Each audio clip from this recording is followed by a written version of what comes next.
La Segunda Guerra Mundial. Eventos, personajes, tecnología.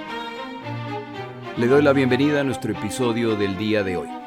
Episodio 149. Si le parece que no hubo un holocausto, la historia bajo juicio, primera parte.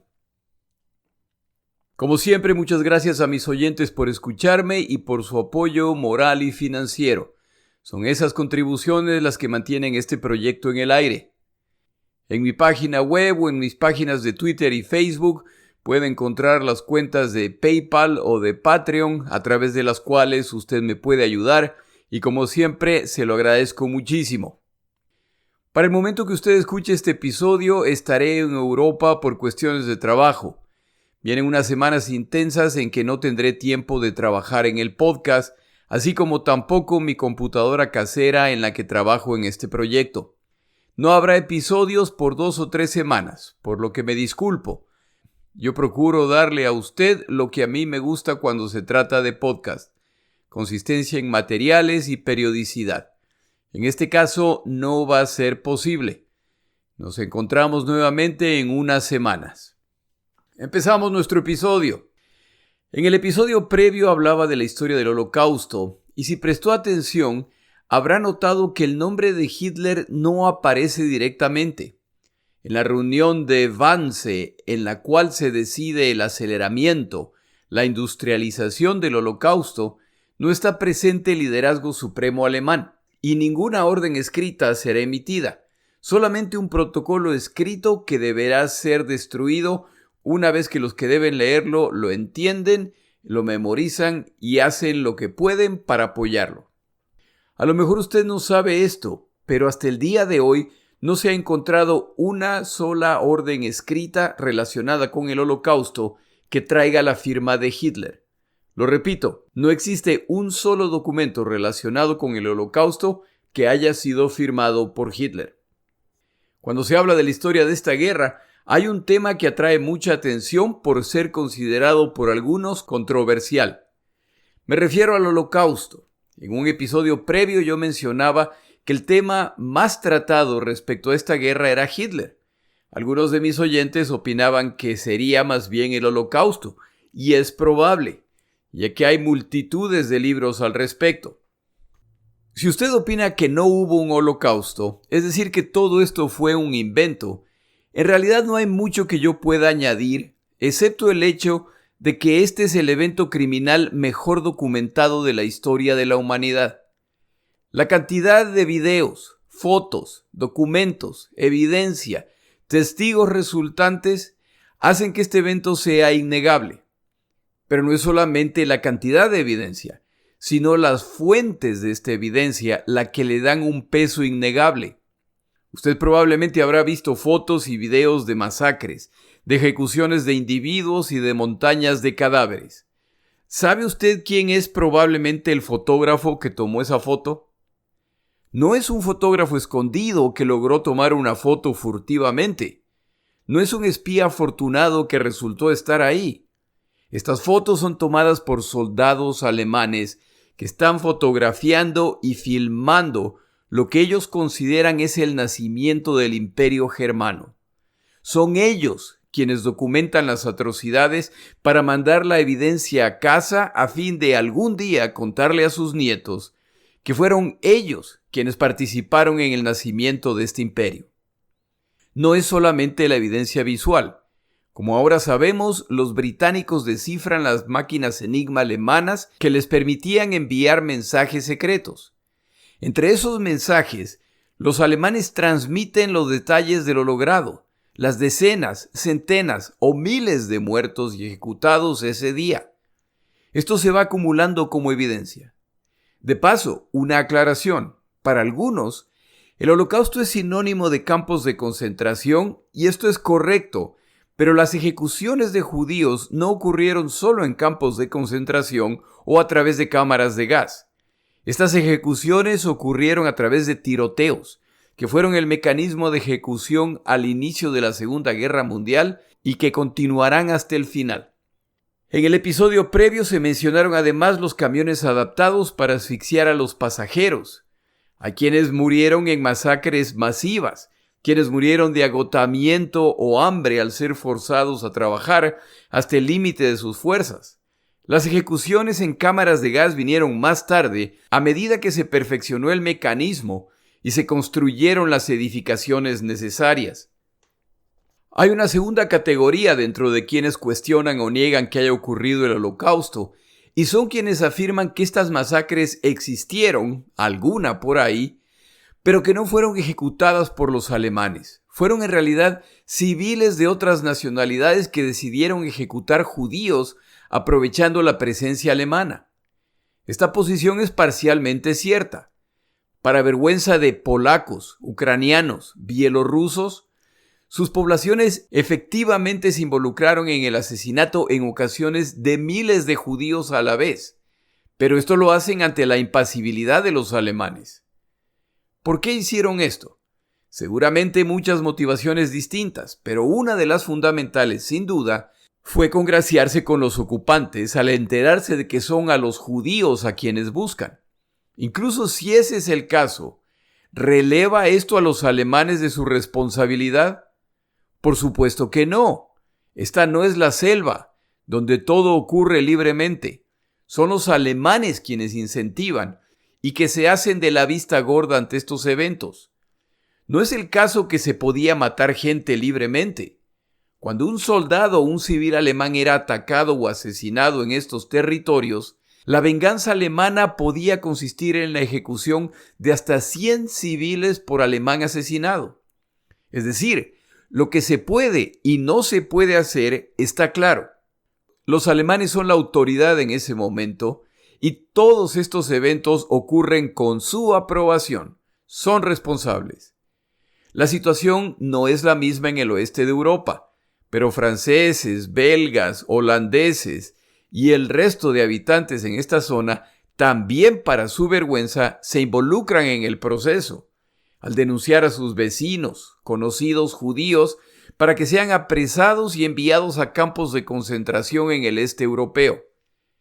Por supuesto, no todos lo hicieron y merecen atención aquellos que protegieron a los judíos, aquellos que los recibieron en su hora de necesidad y que se opusieron a estas prácticas incoherentes, incluso arriesgando su propia vida. Le guste a quien le guste, papel destacado jugaron los comunistas en estas naciones occidentales. Son estos eventos los que me hacen recordar la pandemia que padecimos hace un par de años y que sacaron lo mejor y lo peor de nosotros. No somos distintos a los civiles de mediados del siglo pasado y ojalá nunca padezcamos una situación similar, porque solo entonces sabríamos de qué somos capaces. La siguiente categoría de quienes cuestionan la existencia del Holocausto es que esto ocurrió, pero no fue tan grande o importante como se lo quiere hacer aparecer. Los culpables fueron los pobladores de las zonas ocupadas en eventos aislados, o estos eventos fueron realizados por comandantes o malos elementos alemanes que obraron a nivel local sin autorización desde el gobierno central. Es decir, es una combinación de los dos escenarios ya mencionados más uno extra. Pero el resumen es sencillo. Estas son simplemente cosas de la guerra. Quienes creen en esta opción tienen como punto central a Hitler. Su posición es que Hitler no estaba al tanto de lo que ocurría y que esto se hizo sin su autorización. En este grupo se destaca un historiador británico llamado David Irving, quien era hace muchos años reconocido como historiador experto respecto a la Alemania nazi. Escribe libros respecto a esta guerra desde la década de los 60 y se lo considera un buen escritor e investigador que logra acceder a fuentes poco conocidas. En este proceso, el señor Irving empieza a desarrollar su visión respecto a Hitler, la cual tiende cada vez más hacia la admiración y defensa de Hitler, muy defensor de la Alemania nazi y muy crítico de los aliados.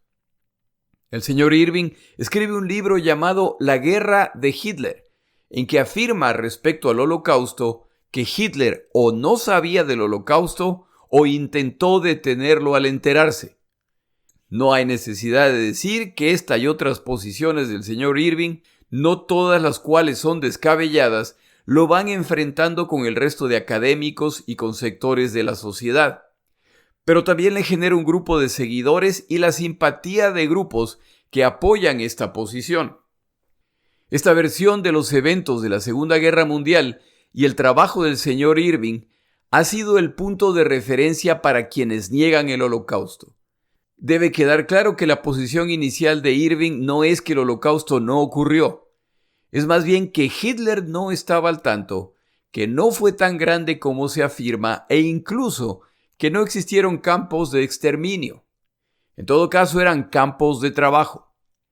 Si escucha mi episodio previo, verá que a la reunión de Wannsee, ese suburbio a las afueras de Berlín, no asistieron personajes de alto nivel y en el documento resultante no hay referencias directas a Hitler.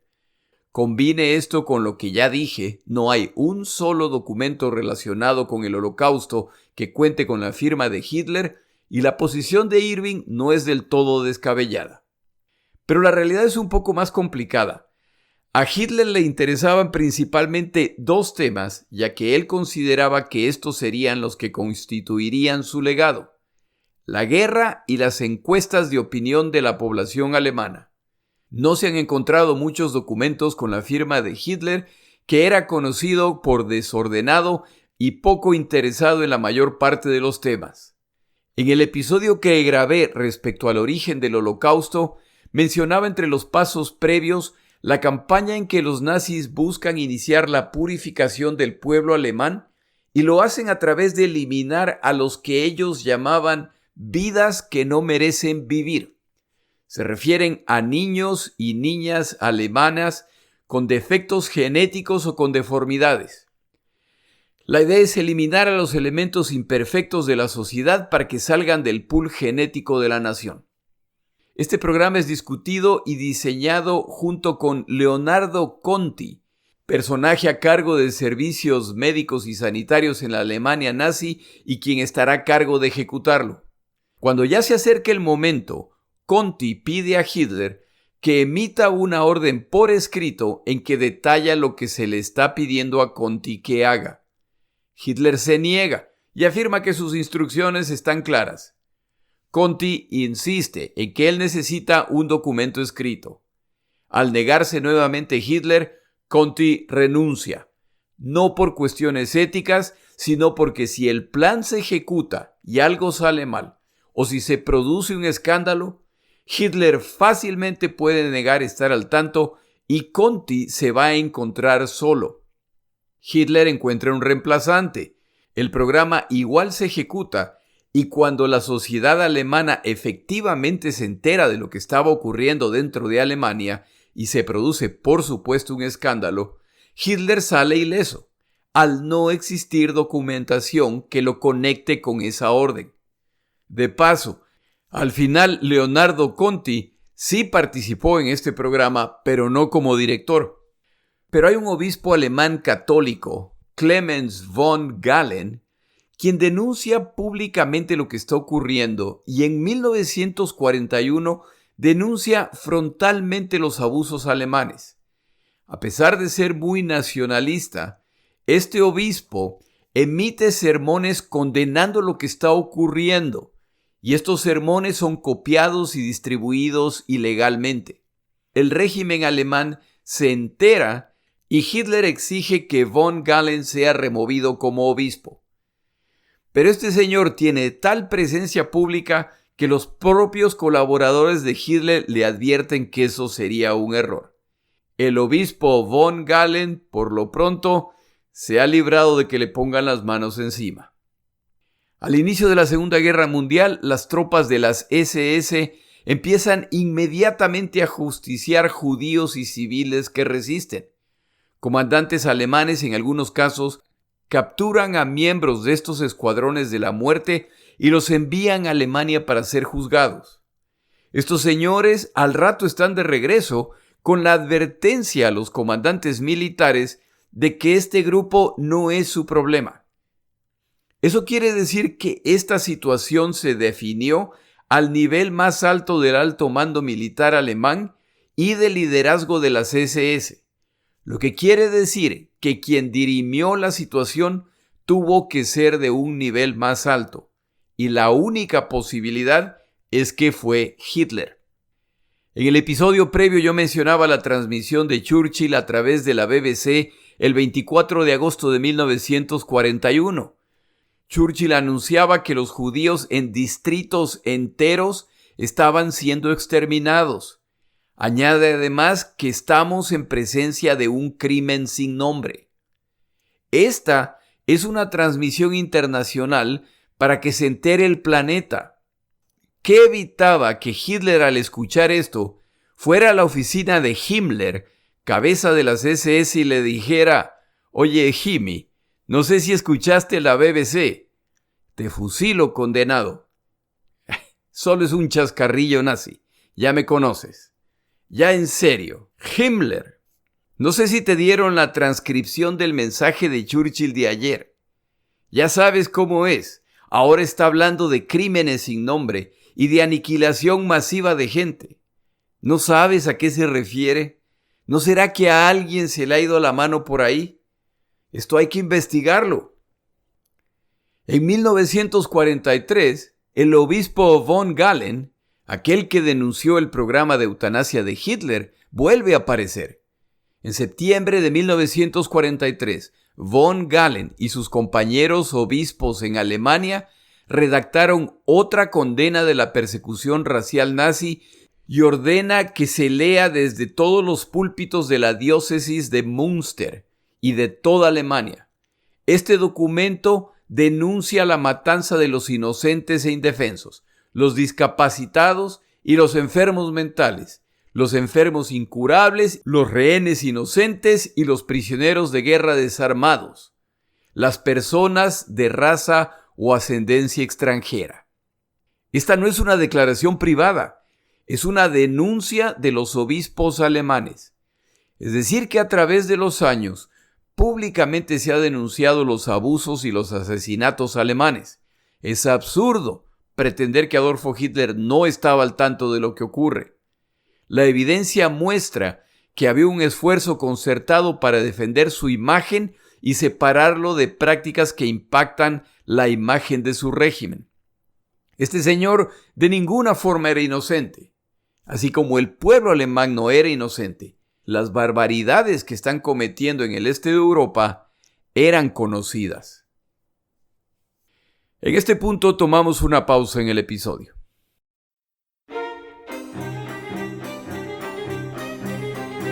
Palabras de Churchill. Como recientemente relaté los eventos de Valkyria, la conspiración para matar a Hitler, hoy menciono una declaración de Churchill luego de que esos eventos se volvieron conocidos a nivel global. Churchill, con su reconocida diplomacia, declara: «Cuando Herr Hitler escapó de la bomba el 20 de julio, él describió su supervivencia como providencial. Creo que desde el punto de vista estrictamente militar, todos estamos de acuerdo, ya que hubiera sido muy desafortunado para los aliados que se nos privara en las fases finales de esta guerra de ese ejemplo de genio militar que es el cabo Schicklengruber, quien tan notablemente ha contribuido a nuestra victoria». Schicklengruber. Este es uno de los apodos que le daba Churchill a Hitler.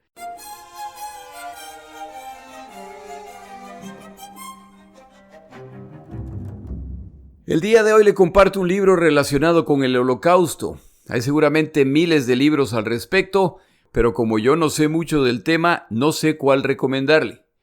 Espero que para el final de estos episodios, al final uno no alcanzó, le quede claro por qué recomiendo este libro. Deborah Lipstadt es una profesora universitaria estadounidense, autora de libros relacionados con el Holocausto. En 1995, la señora Lipstadt es profesora de la Universidad Emory, donde enseña una clase llamada La historia del Holocausto. Un día, como cualquier otro, se le comunica que tiene una carta de la editorial que publicó su libro Negando el Holocausto, el asalto a la memoria y a la historia. La carta que ha recibido le comunica que David Irving, historiador británico mencionado previamente en este episodio, ha enviado una carta a la editorial amenazándolos de que los va a demandar por difamación, ya que Lipstadt ha incluido su nombre en el libro como uno de aquellos que niegan el Holocausto. De acuerdo a la señora Lipstadt, ella le dedicó aproximadamente 200 palabras en total a Irving, pero estas referencias incluyen frases en que se refiere a él como un partisano de Hitler que distorsiona la evidencia, manipula documentos y presenta datos engañosos. Insinúa además que Irving parece haberse autoasignado la tarea de preservar el legado de Hitler. Estas acusaciones son contra un historiador que en aquellos años era muy respetado. Lipstadt admite que sus palabras fueron muy fuertes, pero dado que Irving hablaba abiertamente de sus conclusiones, ella encuentra sus palabras apropiadas. David Irving niega que judíos hayan sido incinerados en hornos. Afirma que no había política oficial alemana respecto al Holocausto e incluso que Hitler era, esta es una cita literal del libro al que hago referencia, el mejor amigo que los judíos tenían en Alemania, y que Hitler hizo todo lo que pudo para evitar las terribles cosas que les pasaron a los judíos. Irving es además de la opinión que las acciones aliadas fueron iguales o peores que las de los nazis y que el peor de todos era el guerrerista Winston Churchill. Entre las afirmaciones de Irving se encuentran las incluidas en su libro La guerra de Hitler, el cual es revisado en 1991.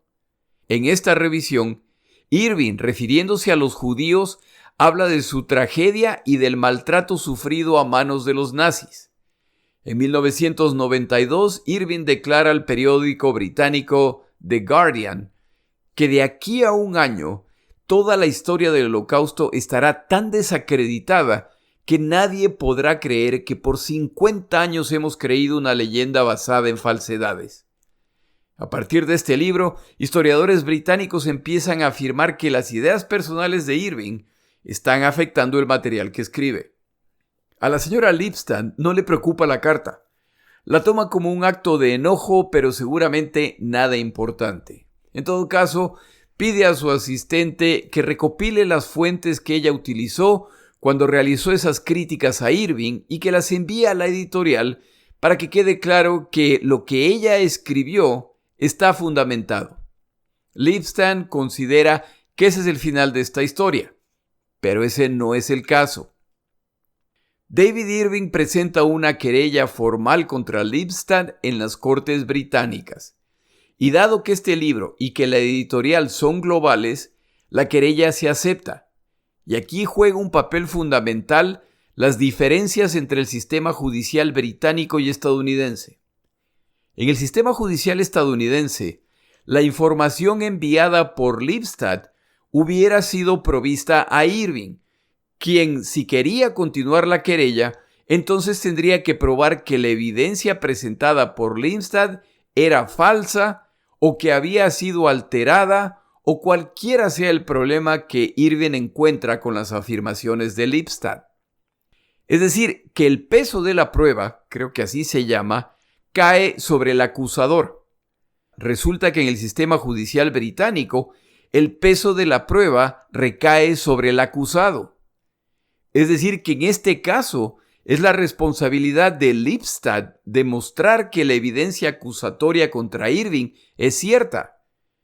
En pocas palabras, en el sistema judicial estadounidense, Irving tendría que probar que Lipstadt miente. En el británico, Lipstadt debe probar que ha dicho la verdad. Irving presenta la querella afirmando que Lipstadt es parte de una conspiración global en su contra. Esta no es la primera vez que Irving presenta este tipo de querella contra quienes cuestionan sus afirmaciones respecto al Holocausto, y como ya se ha dicho, eso quiere decir que son los otros quienes tienen que incurrir en gastos y el esfuerzo para luchar contra Irving, lo que normalmente resulta en que lo afirmado se retira o se corrige y se emite una disculpa a Irving. La editorial inicia el proceso de responder a la querella de Irving e inmediatamente se dan cuenta de lo que esto implica en realidad. No conocen los procedimientos británicos, la forma correcta de proveer la información, no cuentan con abogados en esa nación y todo esto cuesta dinero, por lo que el presupuesto requerido estimado sigue creciendo. Luego vendrá la etapa del juicio si llegan ahí, lo que por supuesto resultará en costos adicionales. Los abogados de la editorial contactan a Lipstadt para informarle que de acuerdo con el contrato que ella firmó, ella es responsable de cualquier defensa legal que se requiera. Lipstadt ahora enfrenta la posibilidad de que ella deberá cubrir todos los gastos de esta defensa legal, los cuales siguen incrementándose. Ella con ironía recuerda que cuando escribió el libro respecto al Holocausto, que es la causa de la protesta de Irving, todos los ingresos resultados de la venta del libro fueron donados a un centro judío. Tampoco es el caso que la editorial planea abandonar a Lipstadt. Después de todo, es también su imagen la que sufrirá como resultado de esta situación. Lo que no queda claro es cuál es el límite financiero del apoyo de la editorial. En cierto momento, Lipstadt es contactada por un amigo en Gran Bretaña que le habla de Anthony Julius, abogado británico de alto nivel que ha expresado interés en ayudar a Lipstadt. Entre las credenciales de Julius se encuentra que fue el abogado de la princesa Diana durante su divorcio del actual rey de Inglaterra. Se suma ahora la universidad donde enseña Lipstadt, la cual le comunica que han creado un fondo con $25,000 para ayudarla en su batalla legal. En este proceso, Lipstadt descubre además que de acuerdo a las leyes británicas, las palabras difamatorias son consideradas falsas hasta que el acusado demuestre que son verdad. Es decir que, en este caso, si Lipstadt y la editorial deciden no responder a Irving, las afirmaciones en el libro de Lipstadt serán consideradas difamatorias sin que Irving tenga que probar nada. Por lo tanto, no hay opción.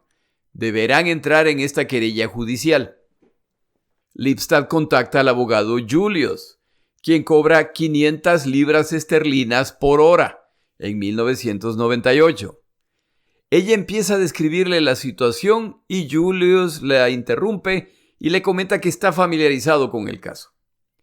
Lipstadt pregunta si la representaría legalmente, pero le aclara que ella no puede pagar lo que él gana.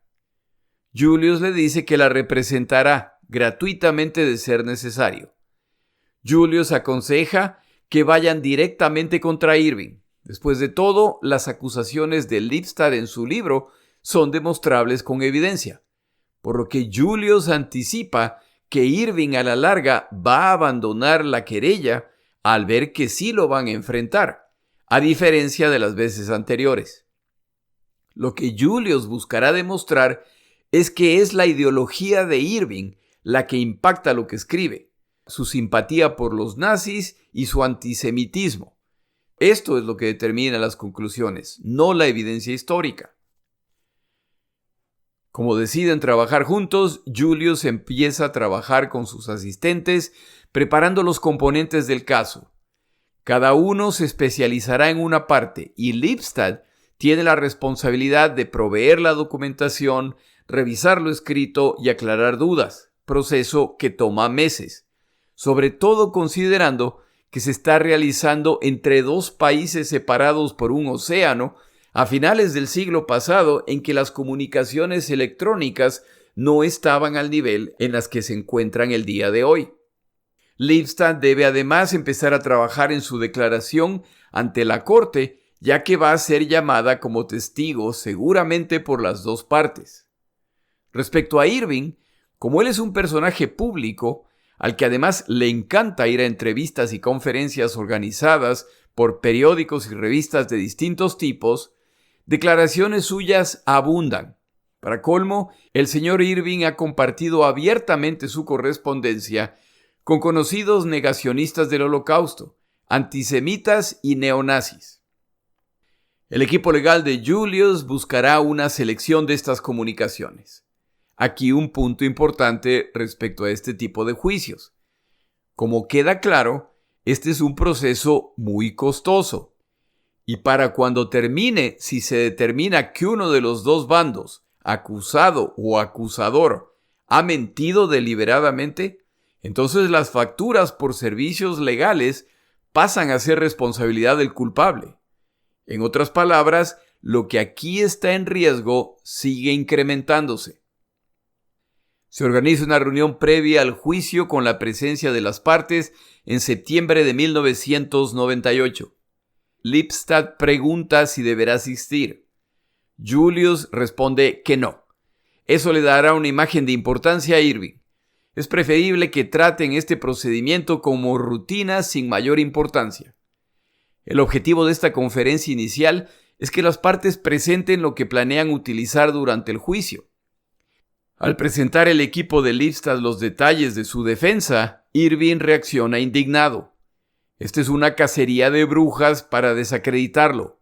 El tema no son sus conversaciones o declaraciones, son las afirmaciones de Lipstadt en su libro. Julius responde que la acusada es Lipstadt y que ella debe decidir cómo defenderse, y su posición es que Irving distorsiona la historia con fines ideológicos y esto lo demuestran sus comentarios. Irving, indignado, declara que esta es una conspiración global contra él a cargo de los enemigos de la verdad que buscan destruirlo. El juez a cargo de este paso autoriza que se ingresen los documentos solicitados por el equipo de Lipstadt. Incluso Julius se sorprende de que todo esto haya sido aceptado. Se produce además un cambio fundamental. Este caso podría haber sido llevado ante un jurado, es decir, un grupo seleccionado de ciudadanos que evalúen lo presentado. Las dos partes, sin embargo, deciden que este caso es tan complejo que sería preferible que se realice ante un juez, no un jurado. Esto elimina la necesidad de argumentaciones emocionales y la necesidad de acuerdos unánimes. La evidencia se presentará frente a un profesional que se basará solo en lo que la evidencia indica. Otro punto importante es que David Irving se representa a sí mismo. No considera que va a necesitar un abogado. La prensa de Londres ya está al tanto del juicio y los comentarios al respecto siguen apareciendo en publicaciones de todo tipo. El interés crece y se llega a un punto en que Lipstadt tiene que preguntar a su abogado Julius qué temas sí puede discutir con la prensa. Julius responde que ninguno.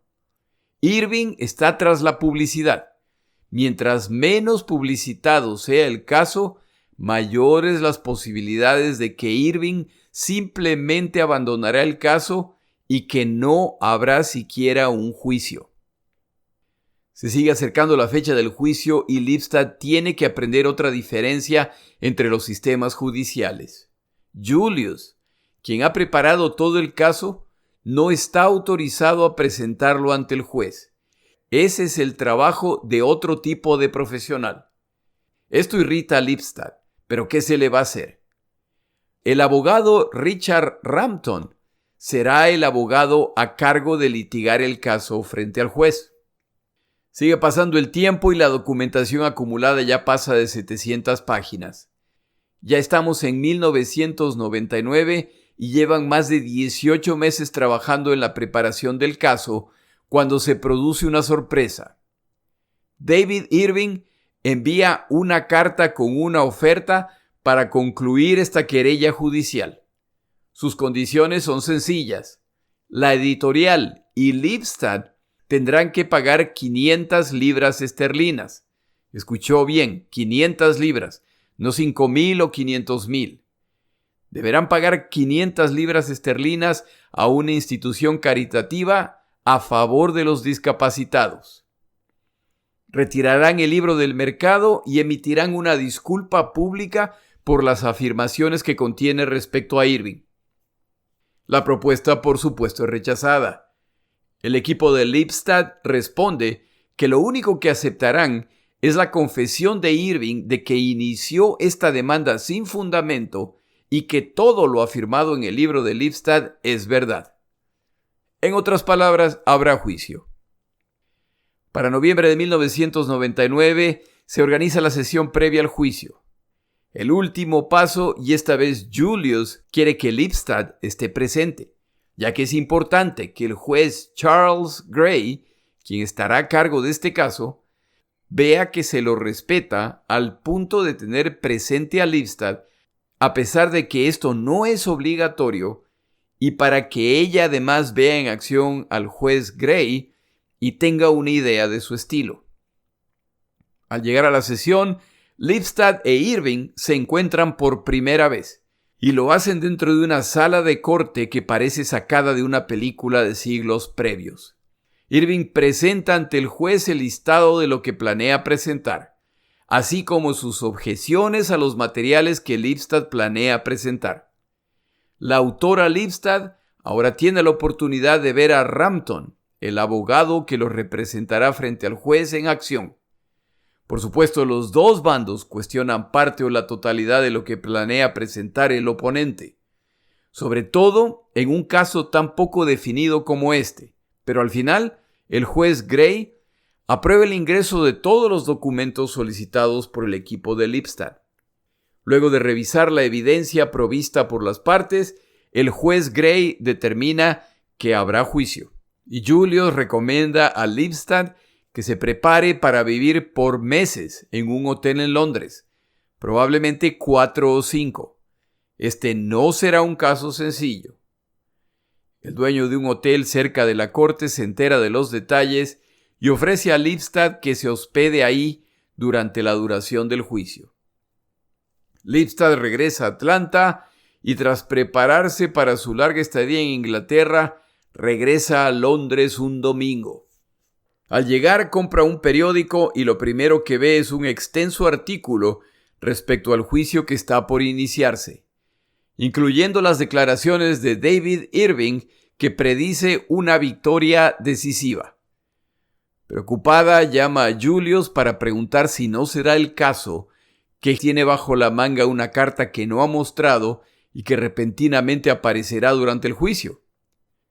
Julius le pide que en el mismo periódico que ha comprado vaya a la primera página. El artículo central es respecto a un político británico que acaba de salir de la cárcel tras cumplir su condena por perjurio. En este caso, el político había acusado a un periódico por difamación y en el juicio se ha determinado que la acusación estaba substanciada. El mensaje es sencillo. Irving para este momento ya sabe que se juega mucho más que su prestigio como historiador. El 11 de enero del 2000 se inicia el juicio. El equipo de Lipstadt se prepara en una de las cámaras de la Royal Courts of Justice hasta que sean llamados por el juez. Cuando llega el momento y se ponen en camino, descubren que los pasillos están llenos de fotógrafos y reporteros que buscan la mejor posición, alguna declaración. Llegan a la sala donde los recibe el juez Gray. Al rato ingresa David Irving, cargando una gran cantidad de libros. Viene solo. Silencio en la sala, todos de pie. Ingresa el juez Charles Gray. Todos hacen una pequeña venia. Él responde con una similar. Gray viste el tradicional atuendo de los jueces británicos, peluca incluida. A Lipstadt le queda claro que esta no es la primera vez que David Irving ha hecho esto. Se lo ve cómodo y familiarizado con el proceso. Una vez que se cubren temas generales respecto al juicio, se inician las declaraciones. Irving, por ser el acusador, va primero. El resumen de su declaración es que él no niega el Holocausto. De hecho, deberían agradecerle toda la atención que él atrae hacia el tema. Declara entonces que si a este juicio se le da un nombre, este debería ser Fotos de una ejecución, su ejecución.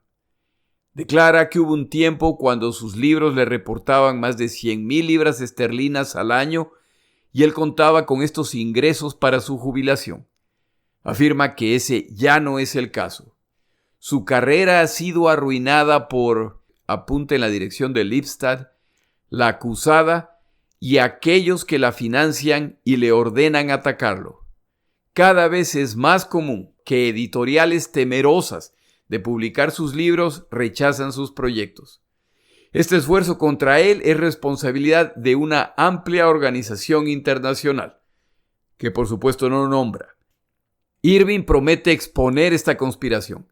Cuenta con los documentos, con la evidencia para exponerla. Mirando a Lipstadt, declara que lo que le han hecho es equivalente a ponerle una estrella amarilla. Es una referencia a la práctica contra los judíos, al acusarlo de ser negacionista. Como resultado de esto, ahora es tratado como un abusador de mujeres o un pedófilo.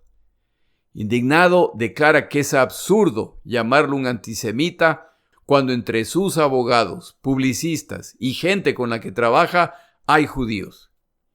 Irving promete, además, que va a probar que las cámaras de gas que se muestran a los turistas en Auschwitz son falsas y fueron construidas por los polacos luego de la guerra, y hará esto utilizando los mismos expertos que la defensa planea presentar. Sabe que a lo mejor tendrá que forzar esas confesiones, pero predice que al final Lipstadt y su equipo serán incapaces de demostrar las acusaciones en su contra. Le toma más de 2 horas a Irving presentar los méritos de su caso y lo que planea lograr. Ahora es el turno del abogado Rampton, único autorizado a litigar el caso en nombre de la autora Lipstadt. Va directamente al punto. Su señoría, el señor Irving se llama a sí mismo un historiador.